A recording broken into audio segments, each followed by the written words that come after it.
Hello guys, आप सबका हमारे चैनल वन विजन साइंस में स्वागत है। आज की वीडियो में हम डिस्कस करेंगे राइमर-टीमान रिएक्शन क्या होती है और उसकी मैकेनिज्म किस तरीके से होती है। तो सबसे पहले तो हम ये समझ लेते हैं कि राइमर-टीमान रिएक्शन में हम किस तरीके की रिएक्टेंट यूज करते हैं और प्रोडक्ट हमें क्या मिलता है। तो जनरली यह फिनोल से सैलिसिलिक एल्डिहाइड बनाने की एक रिएक्शन है।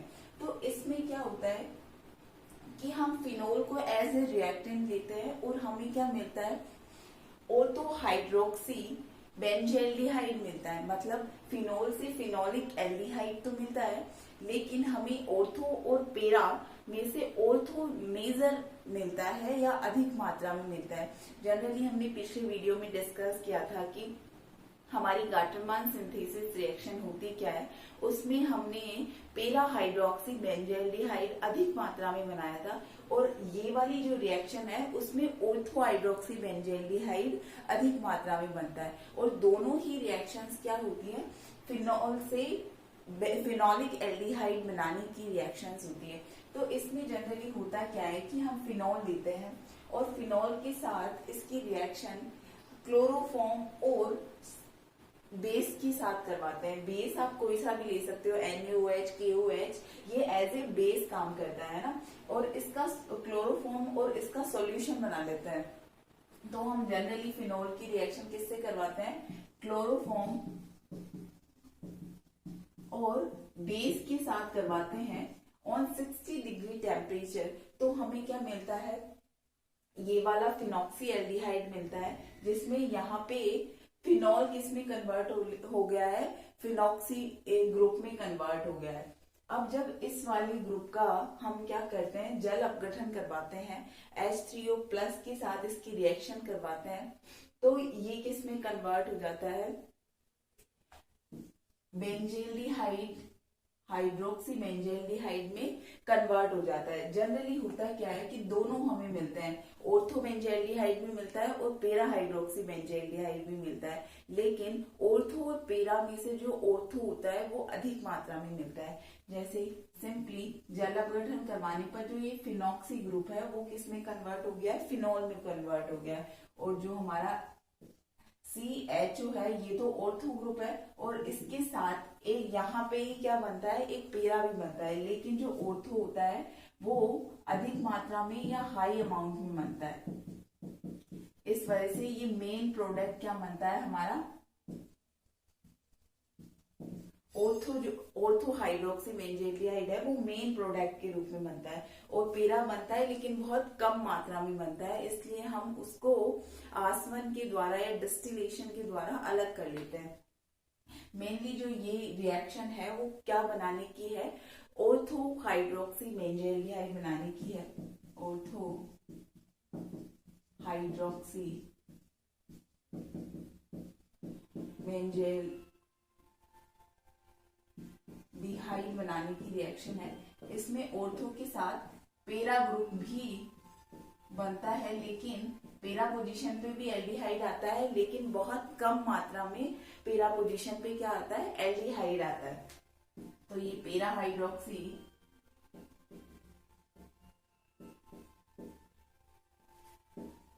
बेंजेल्डिहाइड है। तो ऑर्थो और पेरा दोनों बनते हैं राइमर-टीमान के अंदर, लेकिन जो ऑर्थो होता है वो हाई अमाउंट में बनने की वजह से मेन प्रोडक्ट क्या होता है इस रिएक्शन का, ऑर्थो हाइड्रोक्सी बेंजेल्डिहाइड। जब अब इसकी मैकेनिज्म की तरफ हम देखते हैं तो इसकी मैकेनिज्म में फर्स्ट स्टेप में जनरली क्या होता है, जो हमारा फर्स्ट स्टेप है उसमें जो हमने क्लोरोफॉर्म और बेस लिया है, इन दोनों का सॉल्यूशन जो बनाया है, उसमें ये बेस क्या करता है, बहुत फास्ट रिएक्शन करता है। और क्या करता है, जो क्लोरोफॉर्म में जो एसिडिक H प्लस है, H है, जो एसिडिक H है उसको क्या करता है, निकाल लेता है।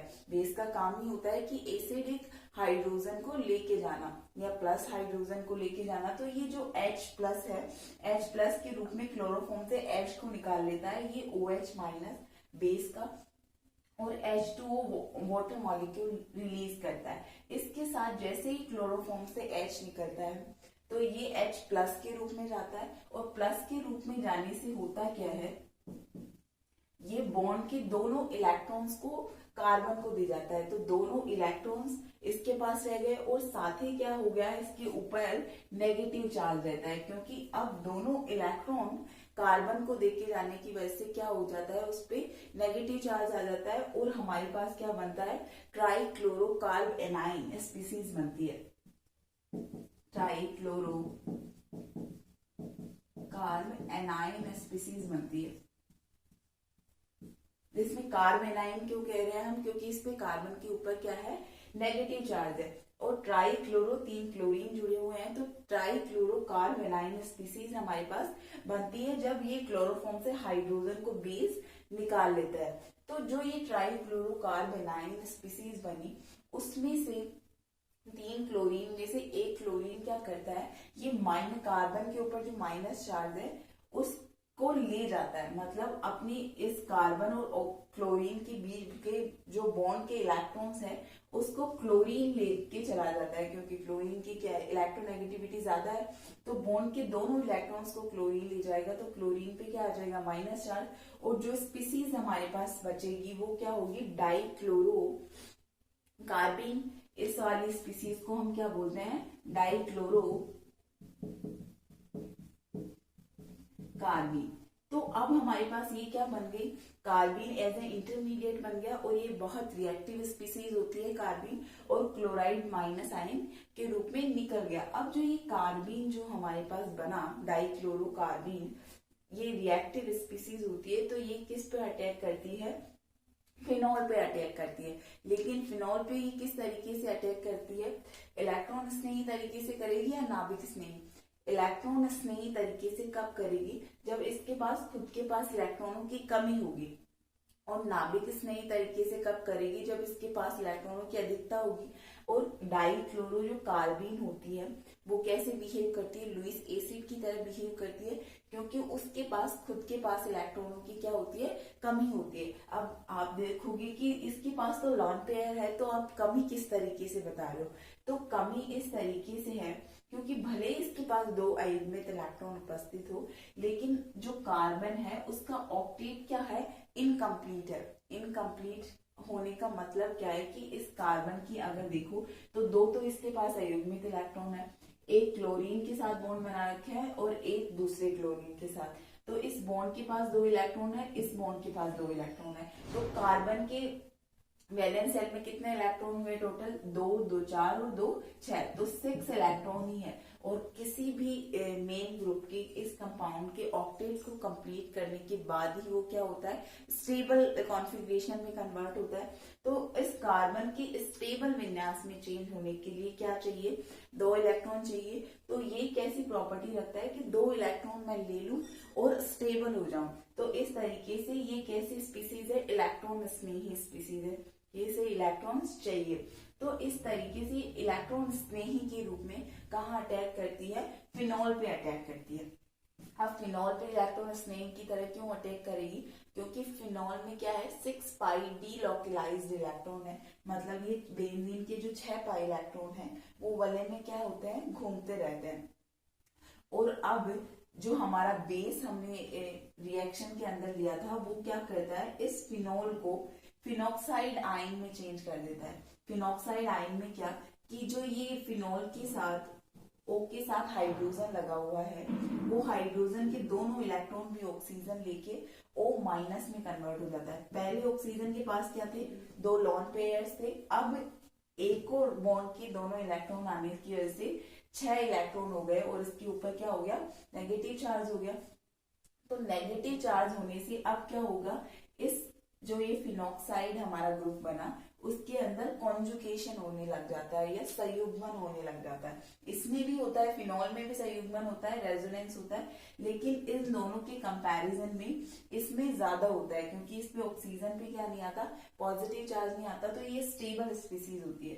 तो इसमें होता क्या है कि जब ऑक्सीजन अपने एक लॉन पेयर को वलय की तरफ संयुग्मन में यूज करती है तो यहाँ पे ऑक्सीजन और कार्बन के बीच में डबल बॉन्ड आ जाएगा और जो ये कार्बन और कार्बन के बीच के इलेक्ट्रॉन है वो ऑर्थो पोजीशन पे शिफ्ट हो जाएगी। और ऑर्थो पोजीशन कैसी हो जाएगी, इलेक्ट्रॉन डेंसिटी आ जाएगी और नेगेटिव हो जाएगी। जैसे सिंपली क्या हो गया, दोनों इलेक्ट्रॉन यहाँ आने से यहाँ पे नेगेटिव चार्ज आ जाएगा। अब हमारी जो कार्बीन है वो क्या चाहती है, उसे इलेक्ट्रॉन्स चाहिए, इलेक्ट्रॉन स्नेही तो है, तो वो क्या करती है, इस नेगेटिव जो कार्बन है उसके ऊपर अटैक करती है।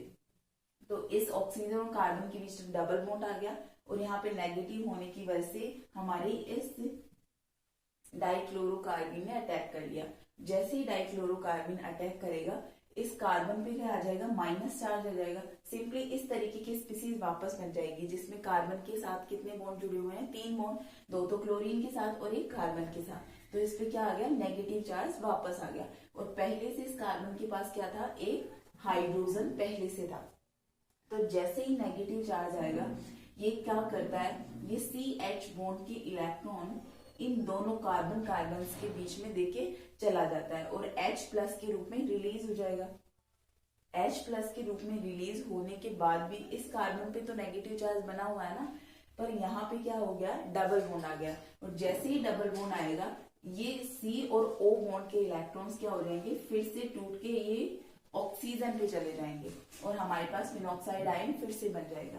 लेकिन जो ये H प्लस यहाँ पे निकला, वो H प्लस के रूप में है, तो उसे क्या चाहिए, उसे भी इलेक्ट्रॉन चाहिए, नेगेटिव चार्ज चाहिए।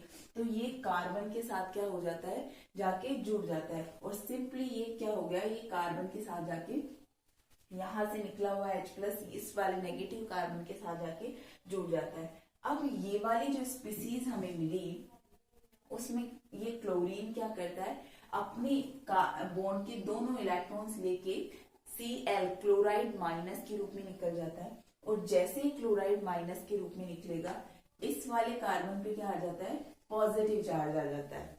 और पॉजिटिव चार्ज आते ही क्या करता है, जो हमारा बेस था OH माइनस, वो इस कार्बन पे अटैक करता है। और सिंपली जैसे ही अटैक करेगा, फिर क्या होगा, जो दूसरे वाला क्लोराइड आया था वो क्या हो जाएगा, रिलीज हो जाएगा। और जैसे ही ये दूसरा क्लोराइड Cl माइनस के रूप में या अपनी बॉन्ड के दोनों इलेक्ट्रॉन्स लेके निकलता है, क्या होता है, इस वाले कार्बन पे फिर से पॉजिटिव चार्ज आ जाता है क्योंकि बॉन्ड के दोनों इलेक्ट्रॉन क्लोरीन लेके निकल गया। तो जो पॉजिटिव चार्ज आएगा उसको स्टेबल करने के लिए ऑक्सीजन के पास क्या है, लॉन पेयर्स है, तो ये ऑक्सीजन से लॉन पेयर्स लेके कार्बन और ऑक्सीजन के बीच में डबल बॉन्ड बना देता है। जैसे ही कार्बन और ऑक्सीजन के बीच में डबल बॉन्ड आएगा, ऑक्सीजन पे क्या आ जाएगा, पॉजिटिव चार्ज, क्योंकि डबल बॉन्ड आते हैं यहाँ पे ऑक्सीजन के पास 3 बॉन्ड बन जाएंगे और ऑक्सीजन कभी भी 3 बॉन्ड नहीं बनाता, हाईएस्ट 2 बॉन्ड बनाता है। तो ये क्या करेगा, इस OH बॉन्ड में हाइड्रोजन के दोनों इलेक्ट्रॉन्स अपनी तरफ ले लेगा और एल्डिहाइड में कन्वर्ट हो जाएगा। और जैसे ही एल्डिहाइड में कन्वर्ट हुआ, ऑर्थो पोजीशन पे तो एल्डिहाइड बन गया, लेकिन ये जो फिनॉक्साइड आयन था वो उसका जल अपघटन, इस वाली स्पीसीज का जब जल अपघटन करवाएंगे तो ये जल अपघटन से H प्लस कहाँ जाके जुड़ जाएगा, यहाँ पे नेगेटिव है फिनॉक्साइड आयन पे, तो यहाँ पे आके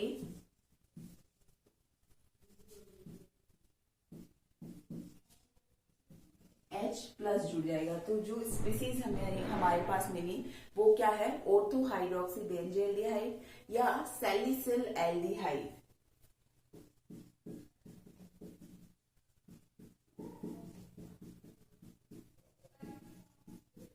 तो इस तरीके से जो राइमर टीमान रिएक्शन है वो फिनोल से सैलिसिलिक एल्डिहाइड बनाने की रिएक्शन है।